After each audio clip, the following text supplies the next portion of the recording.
Right, మరో breaking news చూస్తూ ఉన్నాము. ఎన్నికల్లో ఓటమి తర్వాత స్తబ్దుగా మారిన బీఆర్ఎస్ వరుస కార్యక్రమాలకు ప్లాన్ చేస్తోంది. ఈ నెల 18న రాష్ట్ర స్థాయి సమావేశం నిర్వహించే సూచనలున్నాయి. పార్టీ కమిటీల ఏర్పాటుతో పాటు ప్రాంతీయ పార్టీలు బలంగా ఉన్న రాష్ట్రాల్లో అధ్యయనం కూడా చేస్తోంది బీఆర్ఎస్. కేటీఆర్ కూడా ఫారెన్ టూర్ ముగించుకుని హైదరాబాద్ చేరుకున్నారు. జైలు నుంచి విడుదలైన కవిత ఫామ్ హౌస్ లో రెస్ట్ తీసుకుంటున్నారు. అందరూ కలిసి ప్రభుత్వ వైఫల్యాలను గ్రామం నుంచి రాష్ట్ర స్థాయిలో ఎండగట్టేలా ముందుకెళ్లాలని డిసైడ్ అయ్యారు.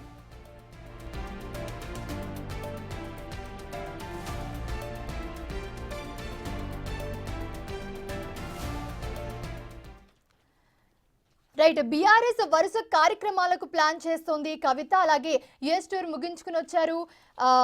కేటీఆర్ వీళ్ళందరూ కూడా ఒక కార్యక్రమానికి ప్లాన్ చేస్తున్నట్టుగా తెలుస్తుంది. గ్రామ స్థాయి నుంచి రాష్ట్ర స్థాయి వరకు కూడా ప్లాన్ ఎలా ఉండబోతుంది, వీళ్ళ ప్రక్షాళన ఎలా ఉండబోతుంది అనేది మరిన్ని అప్డేట్స్ అందించడానికి మా ప్రతినిధి సైదులు లైవ్ లో జాయిన్ అవుతున్నారు.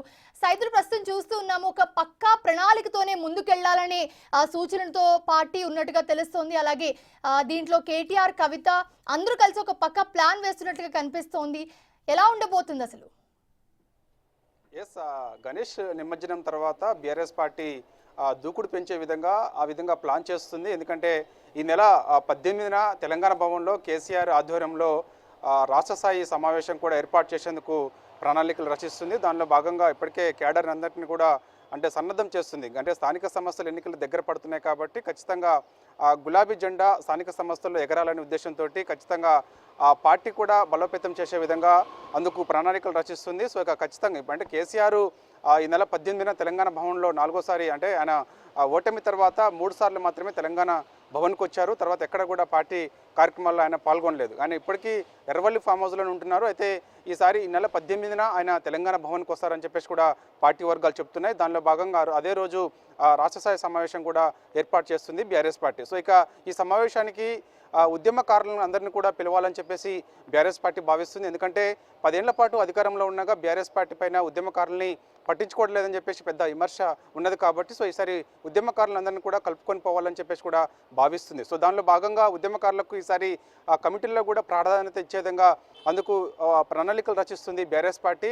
ఎందుకంటే ఉద్యమకారుల్ని కలుపుకొని పోవడం వల్ల గతంలో ఏదైతే విమర్శ ఉందో ఆ విమర్శ నుంచి కూడా మనం బయటపడవచ్చు కాబట్టి సో ఇక అలాంటి విమర్శ మనపై ఇక రాదు కాబట్టి సో ఖచ్చితంగా ఇప్పుడు ఏర్పాటు చేయబోయే కమిటీలు ఏదైతే ఉన్నాయో ఆ కమిటీల్లో ఎక్కువ ఉద్యమకారులకి అవకాశాలు కల్పించాలని చెప్పేసి కూడా చెప్తున్నారు. దానిలో భాగంగా ఇక సామాజిక న్యాయం కూడా పాటించాలని చెప్పేసి సామాజిక వర్గాల వారిగా జిల్లా పార్టీ అధ్యక్ష పదవులు కూడా ఇవ్వాలని చెప్పేసి భావిస్తున్నారు. సో అందుకు ఈ విధంగా ప్రణాళిక చేస్తుంది పార్టీ. బలోపేతం కోసం ఇప్పటికే ఎక్కడైతే మన దేశంలో ఎక్కడైతే ప్రాంతీయ పార్టీలు బలంగా ఉన్నాయో తమిళనాడు రాష్ట్రం కానీ బీహార్ కానీ సో ఇక్కడ మిగతా రాష్ట్రాలలో కూడా ఒడిశా రాష్ట్రాల్లో కూడా చాలా ప్రాంతీయ పార్టీలు బలంగా ఉన్నాయి కాబట్టి ఇక తమిళనాడులో ఉన్నటువంటి డిఎంకే పార్టీకి సంబంధించి అక్కడ పార్టీ ఎలాంటి ప్రణాళికలు రచిస్తుంది, పార్టీ బలోపేతం గల కారణాలు ఎలా ఉన్నాయి ఏంటి అని చెప్పేసి కూడా ఆ యొక్క పార్టీ పనితీరుని కూడా బాల్కసుమన్ ఆధ్వర్యంలో ఒక కమిటీ ఇప్పటికే తమిళనాడు వెళ్ళి వచ్చింది. ఆ వివరాలన్నింటినీ కూడా కేసీఆర్కి వివరించారు. ఇక అదేవిధంగా వెస్ట్ బెంగాల్లో ఉన్నటువంటి ప్రాంతీయ తృణమూల్ కాంగ్రెస్ పార్టీ సో అది కూడా అక్కడ చాలా బలంగా ఉన్నది కాబట్టి సో ఆ పార్టీ పనితీరుని కూడా పరిశీలించాలని చెప్పేసి భావిస్తున్నారు. దాంతోపాటు ఇక ఒడిశాలో నవీన్ పట్నాయక్ సంబంధించిన పార్టీ కూడా చాలా ఏళ్ళుగా అక్కడ ఉంటుంది.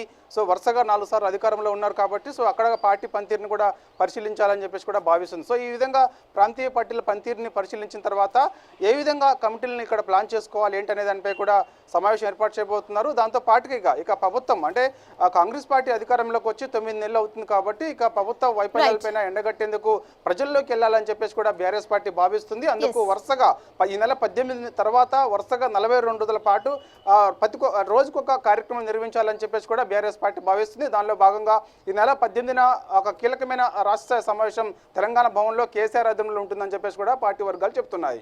Right, thanks for the update Saidulu.